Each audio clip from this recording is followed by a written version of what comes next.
waweza kuchunga mambo kadhaa wa kadhaa, useme kwamba mimi sina haja, nishakwenda moja, nishakwenda mbili, sina haja ya kwenda tena, na pengine kisharia waweza kuzingatiwa kwamba uko katika usawa, hata kama una uwezo. Ukasema mimi bila kwenda haji mimi mwenyewe kila mwaka, hizi pesa zangu za haji afadhali kaangalie watu ambao hawajaenda Maka niwafanye na wao waende Maka, utapata thawabu. Pengine unaweza kupata thawabu nyingi zaidi kuliko thawabu za kwamba utakushikilia wewe kila siku, lazima wende wewe mwenyewe. Ilhali kuna watu maskini, hata wewe ushakwenda haji zako 2, 3 tosha. Angalia na watu wengine ambao hawajaweza kwenda, wapate nafasi na waende, pengine unaweza kupata thawabu kwa hilo kuliko ukakawana na kushikilia wewe peke yako. Ukiona kuna fitna, kuna matatizo, kuna mitihani, naona haji siku hizi zimekuwa zina shubha, zina mambo mengi yasiokuwa na dharura. Madamu shahidi hija zangu 2, 3 tosha, hasa katika zama kama hizi. Hujui zile pesa za haji unazozitoa ni hakika zenda wapi, mahoteli makubwa, mahoteli ambayo yametawaliwa na watu ambao sio Waislamu.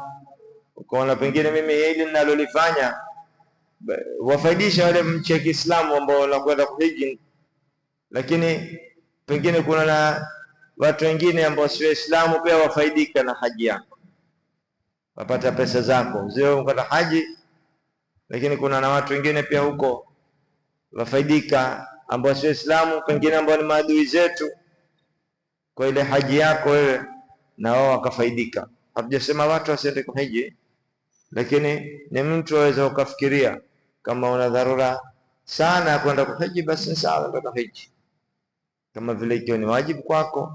Ikiwa pengine umesema haji ya mara kwanza haitoshi, hata nende niongeze tena moja, kutoa wasiwasi, umetamani baada ya miaka 10, 20 ngoja nikahiji tena mara moja, wale sawa. Ama wenda ni kazi, wafanya biashara, wenda una shughuli zako ufanya kule, wahiji na ni kazi kabisa, hatukukatazwa kama alivyotuambia Mwenyezi Mungu Subhanahu wa Ta'ala. Ikiwa wafanya na ni biashara, una shida, naenda kahiji na fanya na biashara, haina shida, sawa. Ukiwa una dharura kwenda kuhiji na kwenda na kurudi, hala wasala.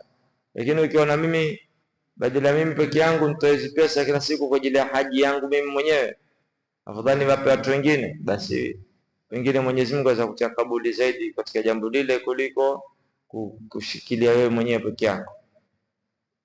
Pengine ukiona mimi badala ya kwenda haji pesa zangu ndio nazo haji, afadhali nende nikasaidia katika mambo mengine ambayo hata si haji, nikasaidia watu katika mambo mengine ambayo si haji, pengine itasaidia zaidi, pengine itakuwa jambo la maana zaidi kuliko mimi kwenda haji. Tegemea kama alivyoeleza na zile zama ambazo tuko na ile fitna na mambo ambayo yamezunguka ile amali haji. Lakini kivyovyote haji ni faradhi, kivyovyote haji ni lazima, kivyovyote lazima tuende tukahiji, na mtu asichoke, kwa sababu kama tulivyoeleza, kwenda kuswali kule Maka ni thawabu kubwa, kwenda kuswali Madina ni thawabu kubwa. Kuna manafi ambayo Mwenyezi Mungu Subhanahu wa Ta'ala ametuambia katika haji. Ukiwa umebahatika kwenda katika haji, basi umepata bahati kubwa sana, usipoteze. Ukiona safari yako imeonyoka kwamba wewe ende haji, basi usisite wala usiogope wala usizunguke, elekea moja kwa moja kwa haji. Na ukiona safari za taklifu na safari za mipango mambo marefu, na ushakwenda haji mara 1, 2, basi angalia mambo mengine ya maana pia uyafanye, laweza kwa ni faida zaidi, madamu ushakwenda haji, ushamaliza ile haji ya faradhi. Nafikiri imeeleweka katika masala haya. Je, mtu ikiwa ana uwezo na hajaenda haji, mtu kama huyo atakuwa na madhambi ikiwa atakufa bila ya kwenda haji, sawa? Mtu amekufa na alikuwa na uwezo, ama aliwahi kupata uwezo,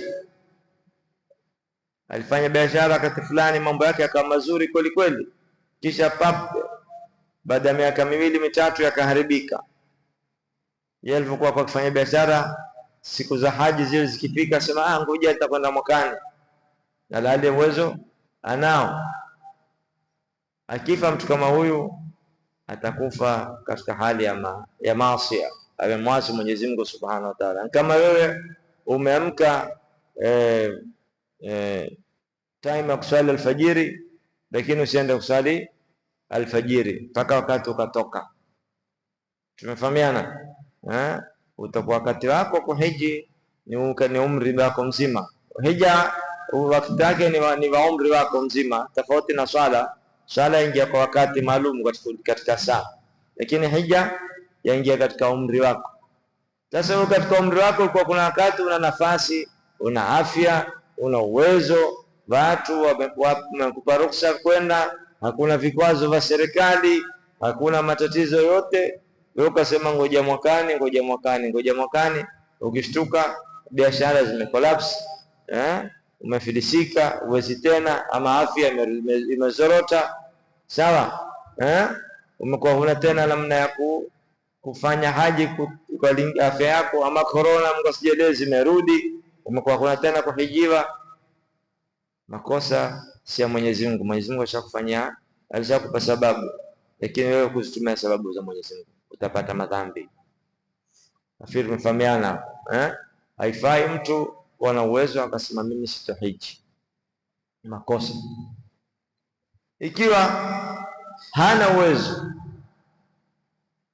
hana makosa, ataka ishi miaka yote, bali kuna watu ni mawalii, ni watu wakubwa, watu wanazuoni, hawakuhiji na ni watu wazima, watu wa kisawasawa, tegemewa na watambulikana, na ilhali hawakwenda kuhiji, kwa sababu hija ni mbali, ni kitu kinahitaji uwezo. Ikiwa mimi ni mtu mkubwa, napenda dini, lakini sina uwezo wa kwenda haji, siwezi kujilazimisha. Kuna watu wametamani, wameimba kwenda haji, mpaka dakika mwisho na hawakufika haji. Na ukiangalia wanavyozungumza mambo ya haji na wanavyotamani kwenda hija na wanavyoimba kasida zao katika hija, utaona wao pengine wenda haji kila siku, akitombea dhahayahu wasala dimauha, wametinda nini, wametinda vichinjwa vao vile, udhiya wao.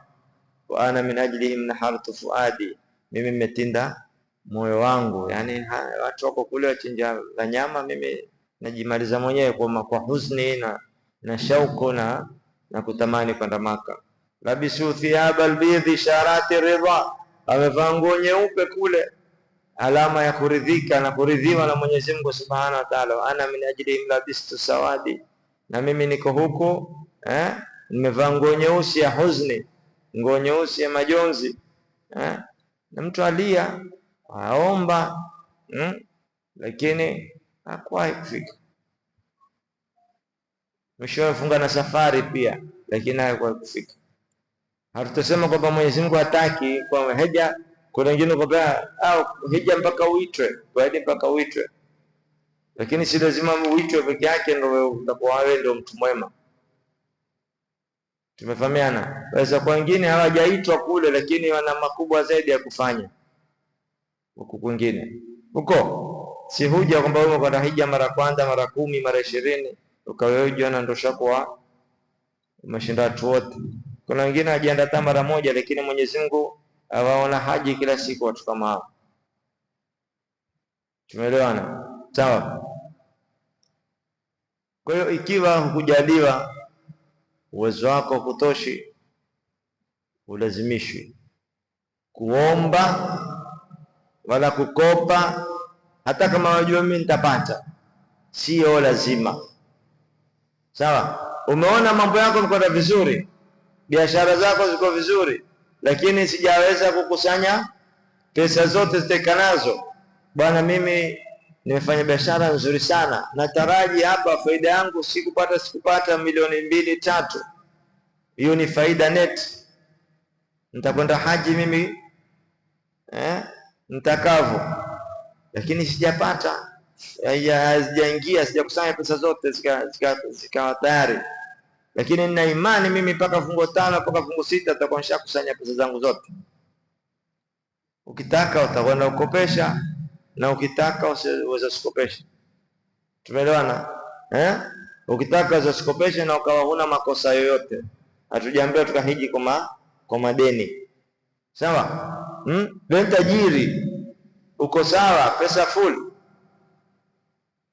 hisabu tu zimerudi nyuma, pesa hujazikusanya. Yani una tamaa ya pesa nzuri, lakini hujazikusanya, hazijaingia mikononi, ziko nje pesa zako, ziko katika mali ya biashara, umezitoa katika biashara, hazijauzika. Umefanya kazi, umejenga nyumba, kibarua, umefanya pahala, hujalipwa pesa zako, kandarasi haijamalizika. Najua lakini nikimaliza hii utapata pesa nzuri.